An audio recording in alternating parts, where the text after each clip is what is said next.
Hello बच्चों, ये video में हम लाइन स्पेक्ट्रम ऑफ हाइड्रोजन की बात करेंगे। अब बेसिकली पहले तो इससे पहला जो वीडियो था उसमें इमिशन एंड एब्जॉर्प्शन स्पेक्ट्रम की हमने बात की। यहाँ पे सिर्फ हम इमिशन स्पेक्ट्रम की बात करने वाले हैं। उससे पहले मैं थोड़ा एक बेसिक थियोरी बता दूँ कि आपके पास एक कोई एटम है और उसके ये ऑर्बिट्स है, ठीक है। तो ऑर्बिट्स है तो इलेक्ट्रॉन को याद रखो कि इलेक्ट्रॉन सपोज ये फर्स्ट ऑर्बिट में घूम रहा है and if you supply that electron with the energy H से सप्लाई की and if it is getting excited तो वो इलेक्ट्रॉन ऊपर के ऑर्बिट में चला जाएगा क्योंकि ऊपर के ऑर्बिट की एनर्जी ज़्यादा रहती है। As we move far from the nucleus energy of the orbit and goes on increasing. तो ये इलेक्ट्रॉन ऊपर चला गया, मतलब ये क्या हुआ, एब्जॉर्प्शन ऑफ एनर्जी हुआ, तो ये एब्जॉर्प्शन हुआ। अब उसके बाद ये इलेक्ट्रॉन नीचे आएगा, तो नीचे आएगा तो वो क्या करेगा, इमिशन करेगा। Emission of energy is possible. अब ये जो एब्जॉर्प्शन एनर्जी का हुआ और इमिशन हुआ वो वैल्यू में क्वांटिटेटिवली क्या होगा, सेम होगा, क्योंकि एब्जॉर्प्शन किया उसको पॉजिटिव कंसीडर करेंगे और इमिशन किया उसको निगेटिव एनर्जी कंसीडर करेंगे। अब यहाँ पे कन्वेंशनली ऐसा कंसीडर करते हैं हम। अब यहाँ पे आपको समझना है ऑर्बिट नंबर 1 की एनर्जी कम थी, ऑर्बिट नंबर 2 की एनर्जी ज़्यादा थी। अब यहाँ पे आपको समझना है कि इलेक्ट्रॉन जब हम एक्साइट करते हैं मतलब हायर ऑर्बिट में भेजते हैं तो उसको एक्साइट करने के मतलब एटम को एक्साइट करने के दो तरीके हो सकते हैं। एक तरीका जो है वो है कि उसको हीट दे दो, फिर हीट से उसका एक्साइटेशन हो जाएगा इलेक्ट्रॉन्स का। नहीं तो एक होता है इमिशन लाने के लिए आप उसको इलेक्ट्रिक डिस्चार्ज को सब्स्टिट्यूट करो। अब इलेक्ट्रिक डिस्चार्ज को सब्स्टिट्यूट करने से भी आपको इमिशन मिल सकता है। तो यहाँ पे हम जो भी बात कर रहे हैं तो वो इमिशन स्पेक्ट्रा की बात कर रहे हैं, ठीक है। We are only talking about what, emission spectra. तो इमिशन स्पेक्ट्रम किसका, तो इमिशन स्पेक्ट्रम अपने हाइड्रोजन का। तो मैंने पहले तो क्या किया है, तो एक ग्लास डिस्चार्ज ट्यूब ली है, एक हेवी ग्लास की ट्यूब होती है, उसमें हाइड्रोजन गैस भरा हुआ है। हाइड्रोजन गैस मतलब क्या, H2। मॉलिक्यूल किसके है, हाइड्रोजन के मॉलिक्यूल है। वो मॉलिक्यूल किस प्रेशर पे है, तो वेरी लो प्रेशर पे है। अब इसी ग्लास डिस्चार्ज ट्यूब में ये दो मेटल प्लेट लगे हुए हैं, उनके अक्रॉस मैंने हाई वोल्टेज दे दिया है। तो हाई वोल्टेज पोटेंशियल कितना है, तो 10,000 वोल्ट से ज़्यादा मैंने उसको वोल्टेज दे दिया है। अब यहाँ पे इलेक्ट्रिक डिस्चार्ज के वजह से ये जो H2 मॉलिक्यूल होगा वो इमीडिएटली डिसोसिएट होगा। किस में डिसोसिएट होगा, तो हाइड्रोजन में डिसोसिएट होगा, हाइड्रोजन एटम मिलेगा। लेकिन वो हाइड्रोजन एटम क्या होगा, एक्साइटेड स्टेट में होगा। आपको पता है हाइड्रोजन में एक ही न्यूक्लियस होता है, तो वो न्यूक्लियस का जो वो एक न्यूक्लियस और एक इलेक्ट्रॉन होता है। अब ये जो एक इलेक्ट्रॉन है वो एक्साइट होगा, मतलब उसके जो ग्राउंड स्टेट ऑर्बिट से वो अपर ऑर्बिट में प्रमोट हो जाएगा, और अपर ऑर्बिट में प्रमोट होने से वो अपर ऑर्बिट उसकी कोई ग्राउंड स्टेट तो नहीं होगी, वो एक्साइटेड स्टेट होगी। वो एक्साइटेड स्टेट से जब नीचे आएगा, जब वो एक्साइटेड स्टेट से नीचे आएगा तो यहाँ पे आपको क्या मिलेगा, तो यहाँ पे आपको इमिशन मिलेगा। अब यही इमिशन आपको कंसीडर करना है और यही इमिशन आपको स्पेक्ट्रोमीटर को फीड करना है। और स्पेक्ट्रोमीटर एक पीस ऑफ पेपर पे प्लॉट करेगी ग्राफ, और जिस ग्राफ पे सिर्फ क्या होंगे, लाइन होंगे, और उसी लाइन को हम लाइन स्पेक्ट्रम ऑफ हाइड्रोजन कहते हैं। मेरी बात को समझ गए, क्या बात कर रही थी मैं, क्या बात कर रहा था मैं, सॉरी, कि हाइड्रोजन को हमें बहुत ही ज़्यादा हाई वोल्टेज पे क्या करना है, इलेक्ट्रिक डिस्चार्ज भेजना है। और इलेक्ट्रिक डिस्चार्ज से क्या होगा, वो हाइड्रोजन एटम एक्साइटेड स्टेट में चला जाएगा। हाइड्रोजन एटम जब भी एक्साइटेड स्टेट में चला जाएगा तो उसके इलेक्ट्रॉन हायर ऑर्बिट्स में प्रमोट हो जाएंगे। और यहाँ पे एक हाइड्रोजन की बात थोड़ी हो रही है, यहाँ पे tens of thousands and crores of hydrogen होंगे इस ग्लास डिस्चार्ज ट्यूब में। तो हमें जो इमिशन मिलेगा वो इमिशन स्टडी करना पड़ेगा, और वो इमिशन जब हम स्टडी कर लेंगे तब आपको समझ जाएगा कि वो पीस ऑफ पेपर पे लाइंस में आपको ग्राफ मिलेगा। वो एनालाइज करना आपका काम नहीं है, साइंटिस्ट लोग कर लेंगे। लेकिन अभी इमिशन स्पेक्ट्रम क्या होता है इसके बारे में हम पहले एक बेसिक जानते हैं। पहले तो पॉइंट ये क्लियर करो, ये जो लिखा है मैंने, when electric discharge is pass through gaseous hydrogen. एक गैसियस हाइड्रोजन एटम पे, मॉलिक्यूल पे इलेक्ट्रिक डिस्चार्ज जब पास करते हो तो hydrogen molecule dissociates, the hydrogen molecule dissociates and energetically excited hydrogen atom produces. अब एनर्जेटिकली एक्साइटेड हाइड्रोजन एटम जब produce हो जाएगा तो अब वहाँ पे आपको electromagnetic radiation of discrete frequency which is plotted on the piece of paper by spectrometer and which is called what, line spectrum of hydrogen atom. अब यहाँ पे आपको समझना है कि ये जो मॉलिक्यूल ऑफ हाइड्रोजन थे वो किस में स्प्लिट हुए, एटम्स में स्प्लिट हुए, और वो एटम क्या था, तो एक्साइटेड स्टेट में था। जब एक्साइटेड स्टेट में होगा तो वो ज़्यादातर एक्साइटेड स्टेट में नहीं रहेगा, तो वो फिर से ग्राउंड स्टेट में आने की कोशिश करेगा। जब वो ग्राउंड स्टेट में आएगा तो वो इमिशन देगा, और उसी इमिशन को हम क्या बोलते हैं, तो यहाँ पे उसी इमिशन को हम जब प्लॉट करते हैं पीस ऑफ पेपर पे, उसे line spectrum of hydrogen atom कहते हैं।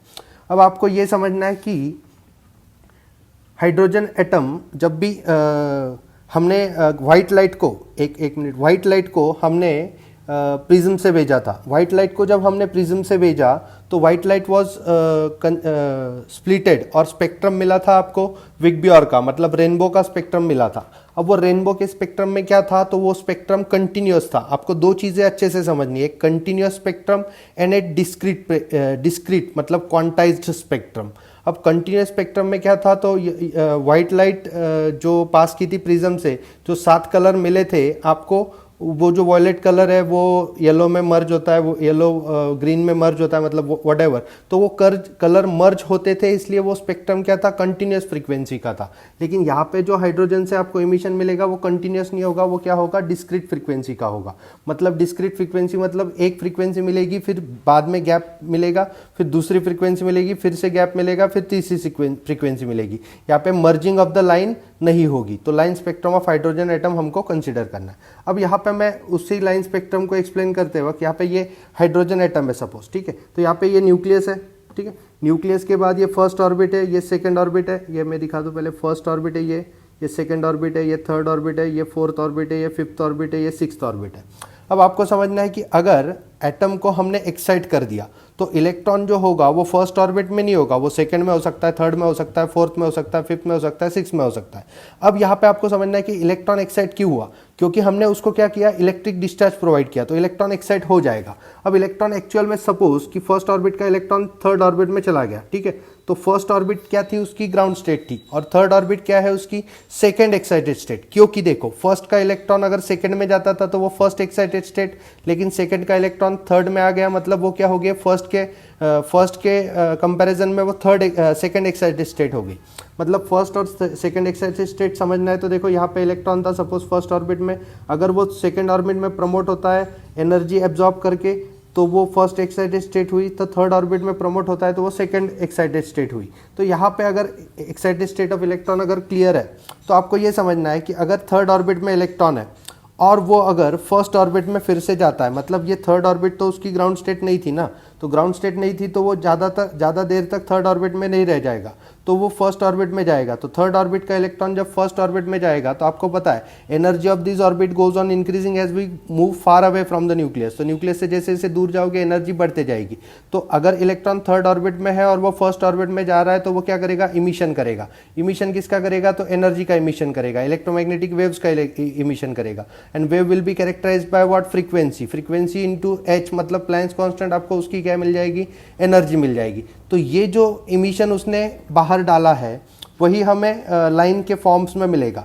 अब आपको समझना है कि लाइंस के नाम क्या होते हैं। तो लाइंस के नाम होते हैं, पहला अगर इलेक्ट्रॉन आपका फर्स्ट ऑर्बिट से, अगर इलेक्ट्रॉन आपका सपोज फोर्थ ऑर्बिट से फर्स्ट ऑर्बिट में जा रहा है, नहीं तो सेकंड ऑर्बिट के फर्स्ट ऑर्बिट में जा रहा है, नहीं तो थर्ड ऑर्बिट से फर्स्ट ऑर्बिट में जा रहा है। मतलब आपको ये समझना है कि देखो यहाँ पे दिखा दिया है, देखो सेकंड ऑर्बिट का इलेक्ट्रॉन फर्स्ट ऑर्बिट में गया तो उस सीरीज को क्या बोलेंगे, लाइमन सीरीज।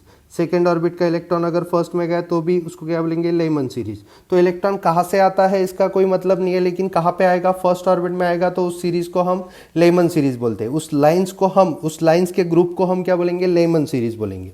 अगर इलेक्ट्रॉन किसी भी हायर ऑर्बिट से सेकंड ऑर्बिट में आ रहा है, किसी भी हायर ऑर्बिट से सेकंड ऑर्बिट में आ रहा है तो उसको हम क्या बोलेंगे, बामर सीरीज। किसी भी हायर ऑर्बिट से मतलब फोर्थ ऑर्बिट से थर्ड में आ रहा है, फिफ्थ से थर्ड में आ रहा है, सिक्स से थर्ड में आ रहा है तो उसको हम क्या बोलेंगे, पास्टन सीरीज। उसके बाद अगर इलेक्ट्रॉन किसी भी हायर ऑर्बिट से फोर्थ ऑर्बिट में आ रहा है तो उसको क्या बोलेंगे, ब्रैकेट सीरीज। और उसके बाद अगर इलेक्ट्रॉन फिफ्थ ऑर्बिट में आ रहा है तो उसको क्या बोलेंगे, पास्टन सीरीज। ठीक है, तो उसको क्या बोलेंगे, फंड सीरीज। तो आपको ये समझना है कि यहाँ पे अलग अलग सीरीज कैसे मिलते हैं। तो आपको इलेक्ट्रॉन सिर्फ क्या करना है, ऊपर के एक्साइटेड स्टेट से ग्राउंड स्टेट में लाना है और जिस ग्राउंड स्टेट में आता है उसको कैरेक्टराइज करती है उसकी नेम ऑफ द सीरीज। अब देखो अगर इलेक्ट्रॉन फर्स्ट ऑर्बिट में आया तो उसको लेमन सीरीज बोलेंगे, सेकंड ऑर्बिट में आया तो बार्मर सीरीज बोलेंगे, थर्ड ऑर्बिट में आया तो पास्टन सीरीज बोलेंगे, फोर्थ ऑर्बिट में आया तो ब्रैकेट सीरीज बोलेंगे, फिफ्थ ऑर्बिट में आया तो फंड सीरीज बोलेंगे। यहाँ पे एक आगे भी होती है हम्फ्री, ठीक है, तो ये हम्फ्री भी एक सीरीज होती है कि जो कहाँ पे आता है, सिक्स्थ में इलेक्ट्रॉन आता है। अब देखो फर्स्ट में इलेक्ट्रॉन कहाँ से आ सकता है, एक्साइटेड हुआ इलेक्ट्रॉन तो सेकंड में एक्साइटेड हुआ, थर्ड में एक्साइटेड हुआ, फोर्थ में एक्साइटेड हुआ, लेकिन वो आएगा कहाँ पे, उसके घर आएगा। घर कौन सा था, तो फर्स्ट। अगर घर में आएगा तो उसकी जो लाइन मिलेगी, उसकी जो फ्रीक्वेंसी उसने इमिट की है तो उसकी जो लाइन निकलेगी, उसकी जो लाइन प्लॉट होगी उसको हम क्या बोलेंगे, लेमन सीरीज बोलेंगे। उसके बाद बार्मर सीरीज बोलेंगे, Paschen series, Brackett series, fund series. अब उसके स्पेक्ट्रल रीजन, इलेक्ट्रोमैग्नेटिक स्पेक्ट्रम काफ़ी बड़ा होता है, आपको पता है। अब इलेक्ट्रोमैग्नेटिक स्पेक्ट्रम में काफ़ी ज़्यादा फ्रीक्वेंसीज होती है, मतलब cosmic rays, gamma rays, infrared rays, UV rays, visible rays, ऐसे ढेर सारे उसमें रीजन होता है। अब यहाँ पे लेमन सीरीज का जो फ्रीक्वेंसी इमिट हुआ था, मतलब लेमन सीरीज का जो इमिशन इमिट हुआ था, तो वो स्पेक्ट्रल रीजन के, इलेक्ट्रोमैग्नेटिक स्पेक्ट्रम के किस रीजन में फॉल करता है, तो अल्ट्रावायलेट रीजन में फॉल करता है। उसके बाद बार्मर सीरीज का विजिबल रीजन में फॉल करता है, फिर इंफ्रारेड, इंफ्रारेड, इंफ्रारेड। तो ये याद रखना पड़ेगा कंपटीशन में कि लेमन सीरीज का अल्ट्रावायलेट, बार्मर सीरीज का विजिबल में, पास्टन सीरीज का इंफ्रारेड में, और बाकी तीनों इंफ्रारेड है मतलब, ठीक है। अब यहाँ पे एक रिमेंबर करने के लिए एक ट्रिक भी है, ठीक है। तो ये हम जब क्लासरूम में पढ़ाते हैं ऐसे पढ़ाते हैं कि लो बीपी बीपी हाई, तो ये उसका फॉर्मूला हुआ, लो बीपी बीपी हाई, ये उसका नेमोनिक्स हुआ। तो यहाँ पे क्या करना है, लो मतलब लेमन, बी मतलब बी ब्रैकेट है और बी बार्मर है, लेकिन बी और बी में कैसे डिस्टिंग्विश करें कि बी के बाद ए आता है तो अल्फ़ाबेटिकली बार्मर पहले आता है, उसके बाद क्या आएगा, ब्रैकेट आएगा, उसके बाद पास्टन और फंड में भी वैसा है, पास्टन में पी पहले आएगा फिर ए आएगा, यहाँ पे पी पहले आएगा उसके बाद एफ आएगा। तो लो बी पी हाई ऐसे रिमेंबर करना है आपको, ठीक है। तो lemon, Barmer, Paschen, bracket, fund, Humphry, तो लो बी पी हाई ऐसे रिमेंबर करना है spectral line of hydrogen atom. आपको पता है ये स्पेक्ट्रल लाइन क्यों निकलती है, अभी फिर से बता दूं, आपने ग्लास डिस्चार्ज में हाइड्रोजन को क्या कर दिया था, एक्साइट कर दिया था, तो उसके इलेक्ट्रॉन्स, अभी एक एटम थोड़ी है ना हाइड्रोजन का, आपको ये समझना पड़ेगा। एक एटम का इलेक्ट्रॉन सपोज सेकंड ऑर्बिट में गया, लेकिन दूसरे एटम का इलेक्ट्रॉन थर्ड ऑर्बिट में जा सकता है, तो जो लाइन्स मिलेंगी वो तो सारे एटम्स का कुल मिला के मिलेगी। तो आपको समझना है कि एक्साइटमेंट 6 से 7 तक, 7th ऑर्बिट तक हो सकती है, और जो रिटर्न आएगा इलेक्ट्रॉन तब वो इमिट करेगा तो इमिशन मिलेगा, तो उसको हम कौन सा स्पेक्ट्रम बोलेंगे, इमिशन स्पेक्ट्रम बोलेंगे। अब यहाँ पे ये एक डायग्राम आपको बताएगी कि कैसे इमिशन स्पेक्ट्रम आएगा, ठीक है। तो अगर सपोज आप n इज इक्वल टू 1, अब यहाँ पे एनर्जी का एक्सिस दिया है, एनर्जी यहाँ पे क्या हो रही है, बढ़ रही है, एनर्जी बढ़ रही है। तो यहाँ पे न्यूक्लियस कहाँ पे होगा, यहाँ पे न्यूक्लियस होगा क्योंकि ये फर्स्ट ऑर्बिट है, ये सेकंड ऑर्बिट है, फिर third, fourth, fifth, six, infinity तक ऑर्बिट यहाँ पे ड्रॉ किया है सपोज। अब यहाँ पे इलेक्ट्रॉन अगर सेकंड से भी फर्स्ट में आता है, थर्ड से भी फर्स्ट में आता है, फोर्थ से भी फर्स्ट में आता है, फिफ्थ से फर्स्ट में आता है, अगर फर्स्ट में आएगा तो उस सीरीज को क्या बोलेंगे हम, लाइमन सीरीज बोलेंगे। और वो किस रीजन में फॉल होती है, तो अल्ट्रावायलेट रीजन में फॉल होती है। फिर विजिबल में बार्मर सीरीज, विजिबल मतलब ह्यूमन आंखों को, अपनी आंखों को दिखने वाली सीरीज।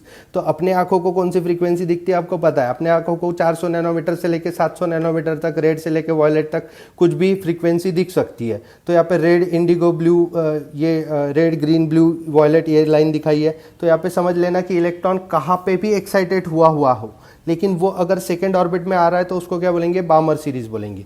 अगर कहाँ से भी वो थर्ड ऑर्बिट में आ रहा है तो उसको पास्टन सीरीज बोलेंगे। ऐसे ही आपको सीरीज के नाम रिमेंबर करने हैं। तो उसका जो होम टाउन है, उसका जो होम एड्रेस है, उस पर जब आएगा वो, तो उस पर उसका नाम डिपेंड होता है, न कि कहाँ से आ रहा है इसका कोई मतलब नहीं है। कहाँ से भी आएगा, अब देखो 2 से आएगा, 3 से आएगा, 4 से आएगा, 5 से आएगा, लेकिन फर्स्ट में आएगा तो लेमन, सेकेंड में आएगा तो बार्मर, थर्ड में आएगा तो पास्टन, फोर्थ में आएगा तो ब्रैकेट, फिफ्थ में आएगा तो फंड। तो this is the kind of spectral lines of emission spectra of hydrogen. तो यहाँ पे spectral line of emission spectra of hydrogen, emission spectra. Now emission क्यों बता रहे हैं हम, क्योंकि एब्जॉर्प्शन में क्या होगा, एब्जॉर्प्शन में इसका एग्जैक्ट उल्टा होगा। एब्जॉर्प्शन में क्या होगा, तो फर्स्ट का इलेक्ट्रॉन सेकंड में जाएगा, सेकंड का थर्ड में जाएगा, सेकंड का फोर्थ में जाएगा, सेकंड का फिफ्थ में जाएगा, एंड सो ऑन। मतलब क्या, तो अप मूवमेंट होगी। यहाँ पे कैसी मूवमेंट हो रही है, डाउन मूवमेंट हो रही है। तो देखो लेमन सीरीज में डाउन टू 1, मतलब कहाँ से आ रहा है पता नहीं, लेकिन 1 पे आएगा तो लेमन सीरीज, अब एब्जॉर्प्शन में क्या, एब्जॉर्प्शन स्टडी करना ही नहीं है, लेकिन एब्जॉर्प्शन में भी क्या, 1 से अगर गया तो वो हुआ लेमन सीरीज, 2 से गया तो हुआ बामर सीरीज, 3 से गया पास्टन। तो यहाँ पे एब्जॉर्प्शन तो हमें बिल्कुल भी इसी करिकुलम में किसी भी एडवांस लेवल तक हमें एब्जॉर्प्शन स्टडी नहीं करना है। We are only dealing with what, emission spectroscopy.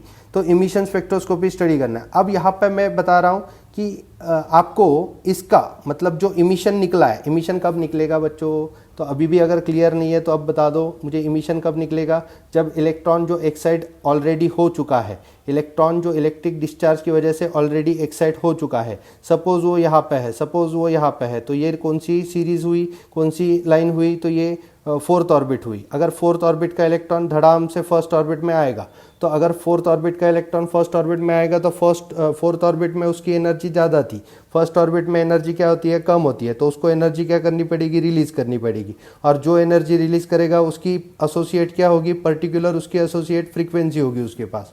तो वो फ्रीक्वेंसी अगर आपने कैलकुलेट कर ली, तो फ्रीक्वेंसी कैलकुलेट कर ली तो आप उसका अलग अलग कैलकुलेशन कर सकते हो। तो आपको ये कैलकुलेशन में पहले एक सिंपल वेव नंबर के फॉर्मेट में बताता हूँ, जैसे अपने टेक्स्ट बुक में बताया है, ठीक है। तो वेव नंबर किसी भी पर्टिकुलर फ्रीक्वेंसी आप कैसे कैलकुलेट करेंगे, तो वेव नंबर क्या होता है, नू बार। अब वेव नंबर का डेफिनेशन क्या है, तो it is inverse of what, it is inverse of what, wavelength. अब आपको पता है वेवलेंथ अगर मैंने सेंटीमीटर में अज्यूम की तो इनवर्स ऑफ वेवलेंथ मतलब क्या, तो नू बार मतलब क्या, 1/λ, तो उसका यूनिट क्या आ जाएगा, पर सेंटीमीटर आ जाएगा यूनिट उसका।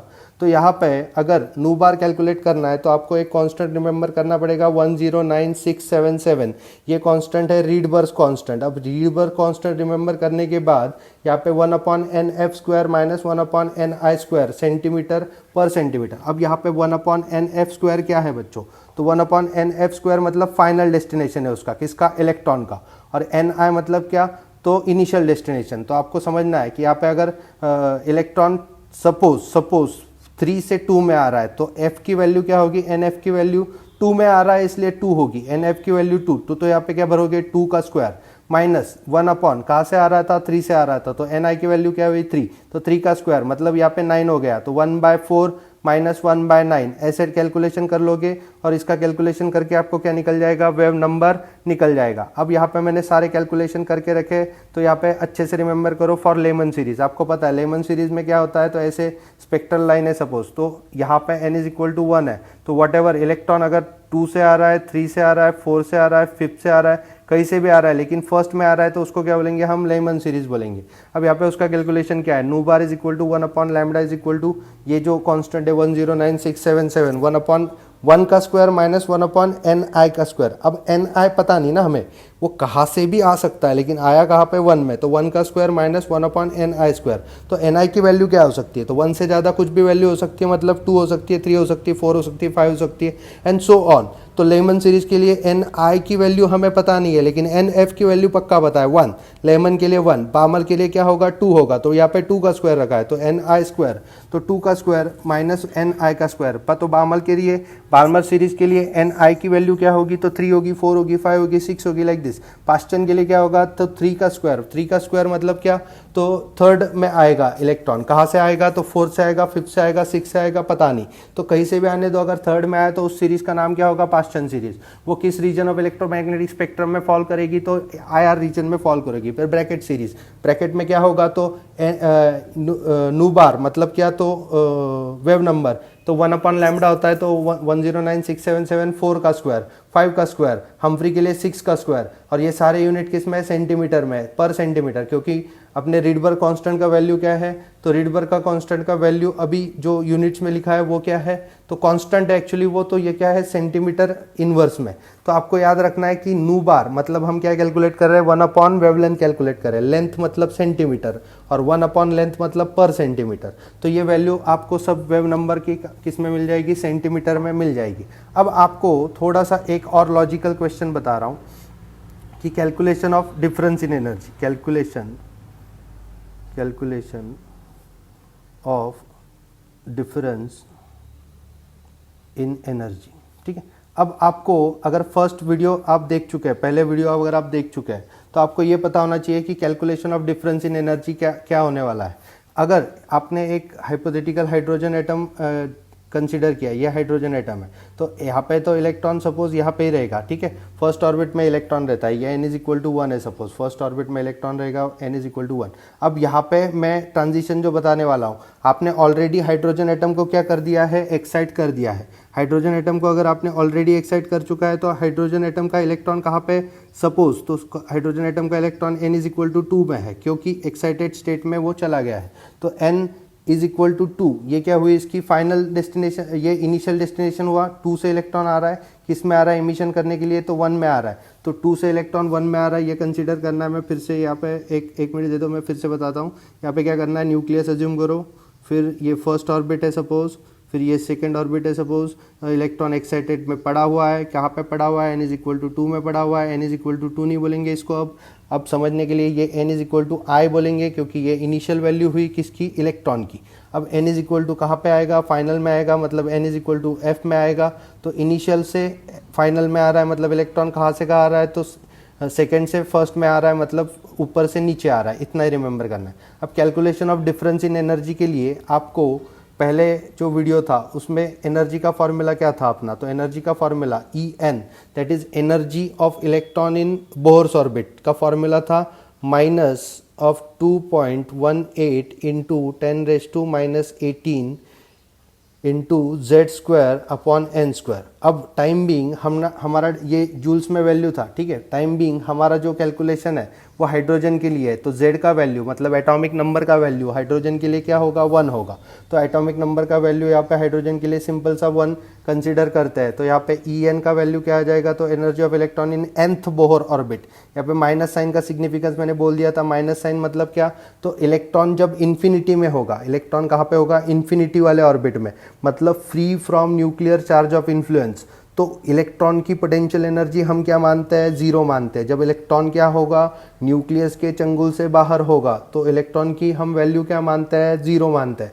अब जब वो इलेक्ट्रॉन न्यूक्लियस से बंधा होगा, मतलब किसी भी ऑर्बिट में होगा, तब उसकी वैल्यू क्या मानते हैं, हम निगेटिव मानते हैं। क्यों निगेटिव मानते हैं, कि इलेक्ट्रॉन को वो जो इलेक्ट्रॉन जहाँ जिस ऑर्बिट में है उस ऑर्बिट से अगर हमें इन्फिनिटी में भेजना है तो हमें एनर्जी क्या करनी पड़ेगी, सप्लाई करनी पड़ेगी। सप्लाई किस अमाउंट से करनी पड़ेगी, तो जितने अमाउंट से वो निगेटिव होता है, तो -2.18। ये माइनस वैल्यू का सिग्निफिकेंस अगर नहीं समझे तो फिर से वो वीडियो देखो, माइनस का सिग्निफिकेंस मैंने बताया, नहीं तो एनसीईआरटी में एक मस्त बॉक्स दिया है जो माइनस का सिग्निफिकेंस बताता है। अब यहाँ पे नीचे क्या आ जाएगा, n का स्क्वायर, तो किसी भी nth बोहर ऑर्बिट में इलेक्ट्रॉन की एनर्जी कैसे कैलकुलेट की जाए, तो En मतलब यहाँ पे सपोज आपको हाइड्रोजन के सेकंड ऑर्बिट के इलेक्ट्रॉन की एनर्जी कैलकुलेट करनी है, तो यहाँ पे क्या लिखना पड़ेगा, E2, और यहाँ पे क्या आ जाएगा 2.18, ये माइनस ही रहेगा, 10⁻⁻18 अपॉन 2 का स्क्वायर मतलब 4 करना पड़ेगा, तो आपको किस में वैल्यू आ जाएगी, जूल्स में वैल्यू आ जाएगी। अब यहाँ पे आपको समझना है कि रीडबर्ग कांस्टेंट की वैल्यू जो एनर्जी के यूनिट में है, तो यहाँ पे थोड़ा सा आपको इजीली समझा दूं कि ये जो है वो कांस्टेंट ही रहेगा, और इस कांस्टेंट को हम रीडबर्ग कांस्टेंट कहते हैं। अब सर वही तो बताया आपने, रीडबर्ग कांस्टेंट तभी तो बताया। अब यहाँ पे क्या है, यहाँ पे क्या है, तो रीडबर्ग कांस्टेंट के दो वैल्यू क्यों है, तो ये थोड़ा सा समझाना अभी के लिए मुश्किल है, क्योंकि इसके लिए और थोड़ा मेहनत लगेगा और थोड़ा टाइम लगेगा। लेकिन अभी के लिए इतना समझ लो कि पहला रीडबर्ग जो है वो आप वेव नंबर कैलकुलेशन में इस्तेमाल करो, और एनर्जी वाले कैलकुलेशन में ये जो रीडबर्ग है वो इस्तेमाल करो कि ये रीडबर्ग की वैल्यू क्या है, तो ये रीडबर्ग की वैल्यू किसके लिए है, हाइड्रोजन के लिए है, तो इसको क्या बोलेंगे, RH मतलब Rydberg constant for what, hydrogen atom.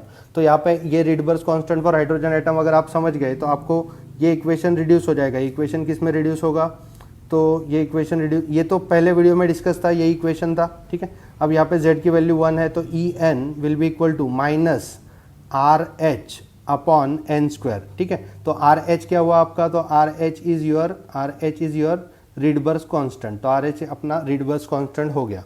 अब यहाँ पे अगर आपको समझना है कि ये एनर्जी डिफरेंस वाला मैंने थिंग बताया था, calculation of difference in energy. अब इलेक्ट्रॉन एक ऑर्बिट से आ रहा है ऊपरी ऑर्बिट से, क्योंकि हम इमिशन की बात कर रहे हैं, तो ऊपरी ऑर्बिट से नीचे की ऑर्बिट में आ रहा है, तो ऊपर ऑर्बिट की एनर्जी होगी, नीचे के ऑर्बिट की एनर्जी होगी। तो डिफरेंस कैसे निकालेंगे हम, सपोज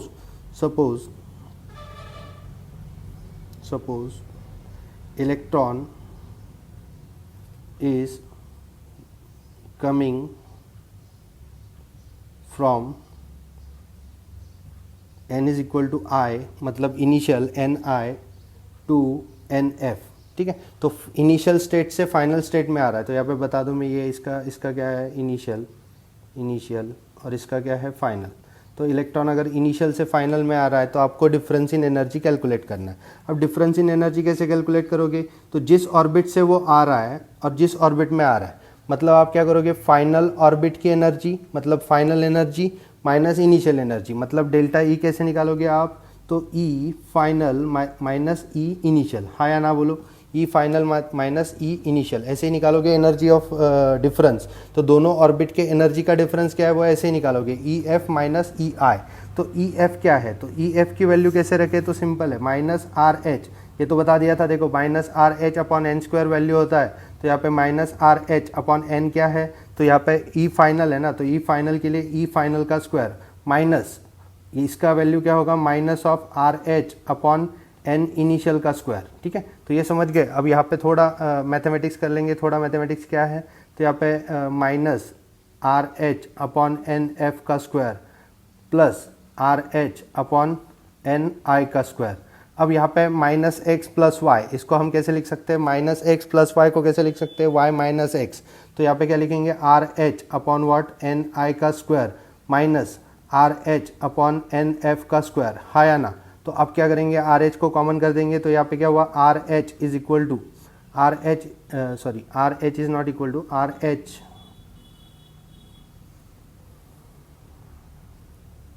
इंटू 1 अपॉन एन आई का square minus 1 upon N F का स्क्वायर। अब यहाँ पे आपको समझना है, पहले फॉर्मूले में मतलब कौन से, वेव नंबर वाले फॉर्मूले में एन एफ माइनस एन आई था, लेकिन यहाँ पे कौन सा साइन था, निगेटिव साइन था, यहाँ पे पॉजिटिव साइन है, मतलब क्या, तो डिफरेंस इन एनर्जी के लिए पॉजिटिव साइन है। अब यहाँ पे आपको थोड़ा सा समझना पड़ेगा कि साइन कुछ भी हो एनर्जी निगेटिव नहीं होगी, ठीक है।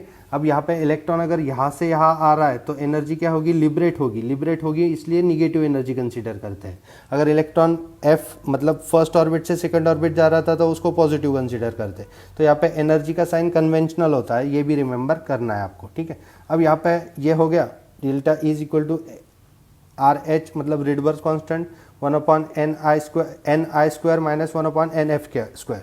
अब इसको जनरलाइज भी कर सकते हैं, इस इक्वेशन को जनरलाइज कैसे कर सकते हैं कि आपको इस इक्वेशन को ब्रैकेट कर लो सपोज पहले।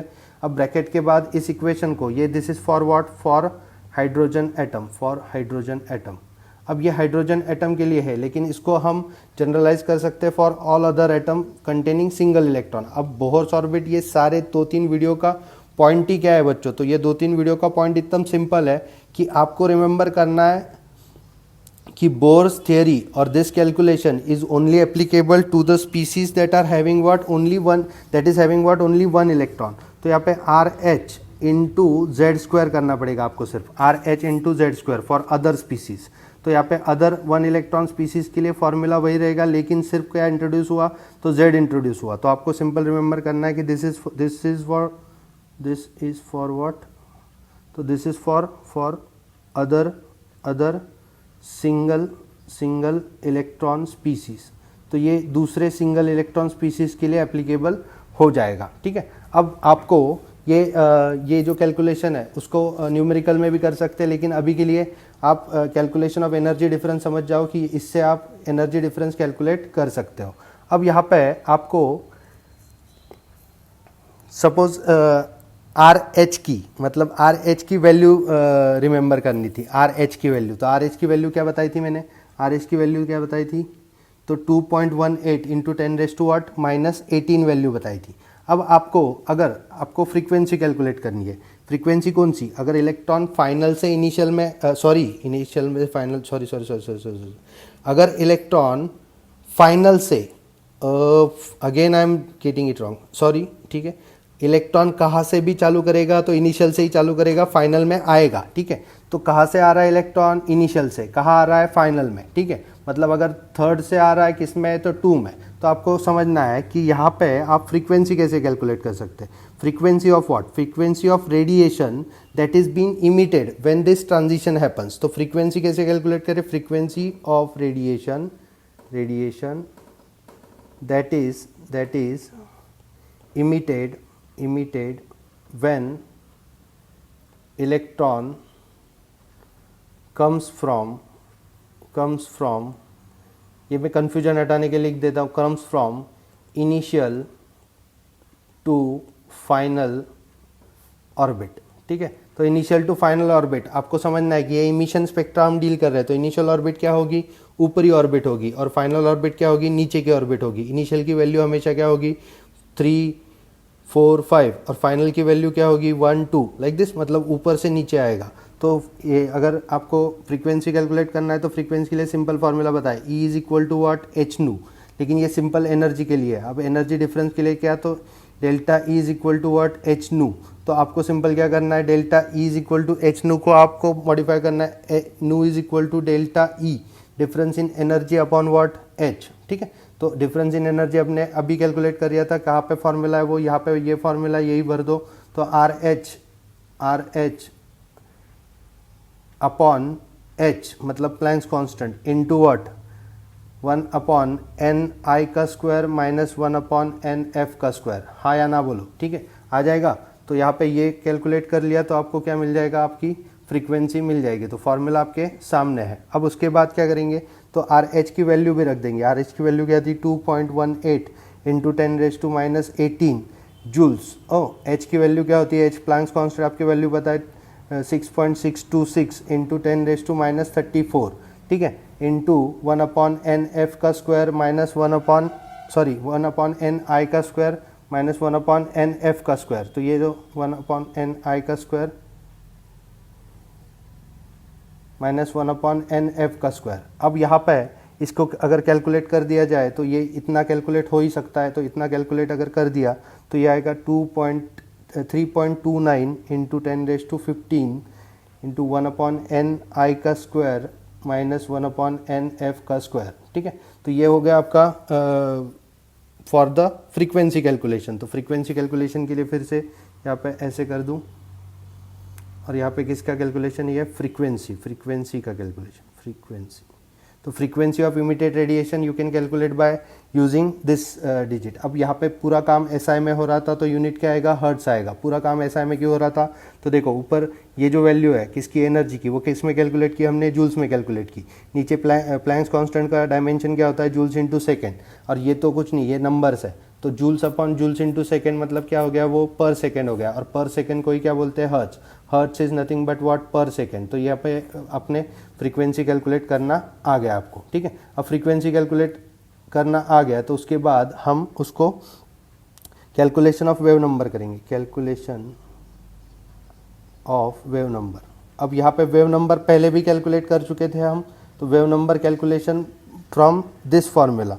तो आपको क्या करना है, simple, wave number is nothing but what, inverse of lambda. हाँ या ना बोलो, wave number is nothing but inverse of lambda. अब यहाँ पे एक बॉक्स में देखो कि c is equal to nu into lambda. ठीक है, तो lambda is equal to what, c upon nu. ठीक है, तो वेलोसिटी अपॉन फ्रीक्वेंसी, तो लैम्डा की वैल्यू अगर रखी तो ये क्या आ जाएगा, तो नू अपॉन सी। ठीक है, तो नू अपॉन सी आ गया। तो यहाँ पे नू क्या है, तो नू के लिए सिर्फ नू के लिए वैल्यू क्या है, तो नू के लिए वैल्यू ये है। हाँ या ना बोलो, नू के लिए ये वैल्यू है।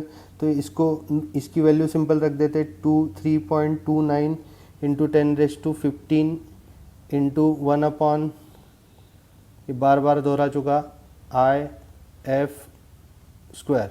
ठीक है, एन आई माइनस 1 अपॉन एन एफ का स्क्वायर। अब यहाँ पे आपको नीचे क्या रखना पड़ेगा, नीचे सी रखना पड़ेगा। तो सिंपल ये कैलकुलेशन भी हो जाएगा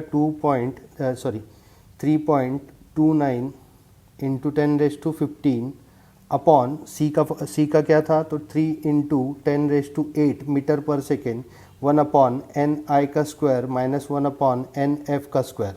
तो यहाँ पे ये भी आपका फॉर्मूला बन गया। किसका फॉर्मूला है, ये वेव नंबर का फॉर्मूला है।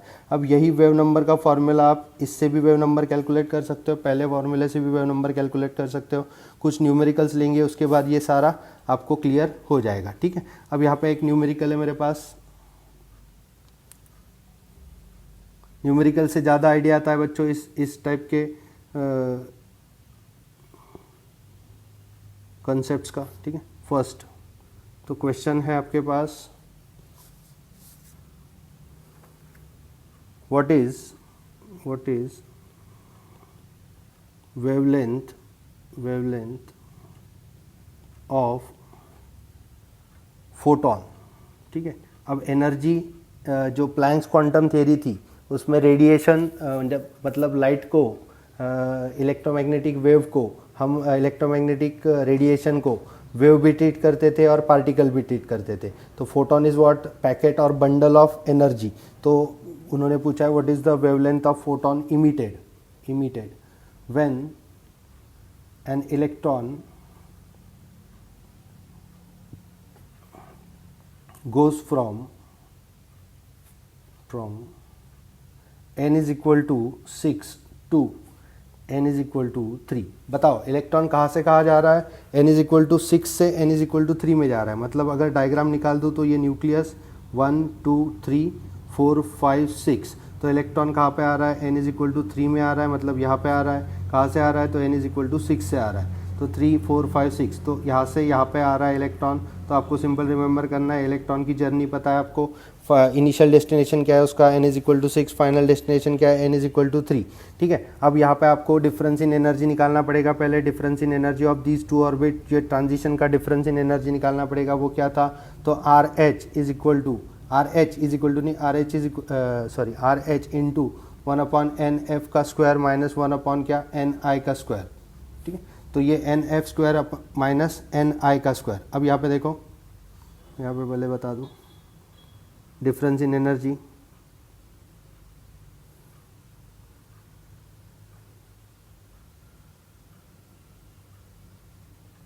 सिर्फ आपको इस फॉर्मूला को, ये निगेटिव है, ठीक है निगेटिव है, तो यहाँ पे मैंने n f और i में गलती की।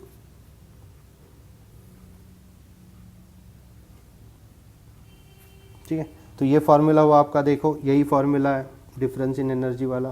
देखो उठा लो, पढ़ लो, हाँ या ना बोल दो, फिर आगे जाएंगे।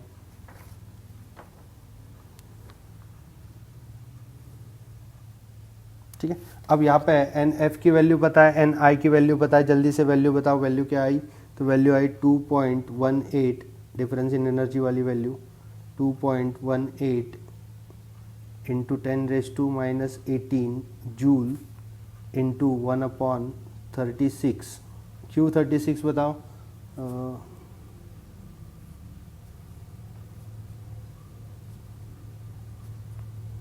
1/36 माइनस 1/9। क्यों 36, तो एन आई की वैल्यू क्या है बताओ, इनिशियल वैल्यू 6 है, एन एफ की वैल्यू बताओ, फाइनल कहाँ पे जा रहा है, वो 3 में जा रहा है, तो 1/36 माइनस 1/9, तो ये वैल्यू आ जाएगी लगभग 1.816 इंटू 10⁻⁻19 क्या, जूल्स। अब यहाँ पे ये जो वैल्यू आई है, ये वैल्यू निगेटिव में आएगी, हाँ या ना बताओ, निगेटिव में वैल्यू आएगी।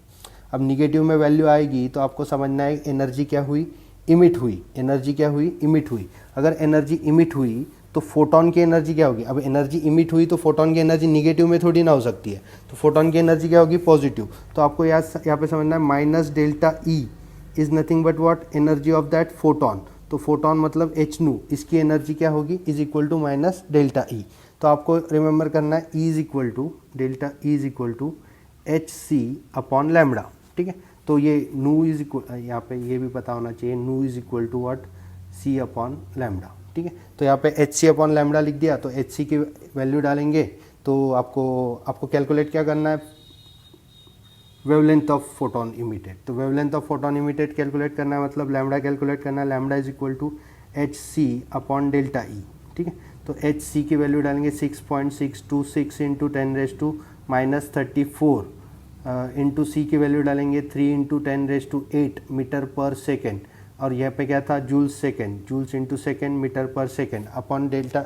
एनर्जी की वैल्यू जूल्स में, एनर्जी की वैल्यू कितनी निकाली थी, निकाली थी हमने, माइनस 1.816। तो ये जो वैल्यू है वो माइनस में नहीं, अभी वो प्लस में लेनी पड़ेगी, क्योंकि एनर्जी इमिटेड थी तो फोटोन की एनर्जी क्या हुई, पॉजिटिव। तो 1.816 इंटू 10⁻⁻19। तो यहाँ पे ये वैल्यू आई लगभग, वेवलेंथ की वैल्यू किस में आएगी, तो देखो जूल्स सेकेंड अपॉन जूल्स, और यहाँ पे मीटर पर सेकेंड है, तो वेवलेंथ की वैल्यू किस में आएगी, मीटर में आएगी। तो मीटर में वैल्यू कितनी आई, 1.094 इंटू 10⁻⁻6 ये मीटर में वैल्यू आई। तो ठीक है, अगले लेक्चर में हम इससे और न्यूमेरिकल करेंगे, लेकिन अभी के लिए वेव नंबर का, एनर्जी का सारा ये कैलकुलेशन समझ जाओ। Lyman series, Balmer series, Paschen series समझ जाओ।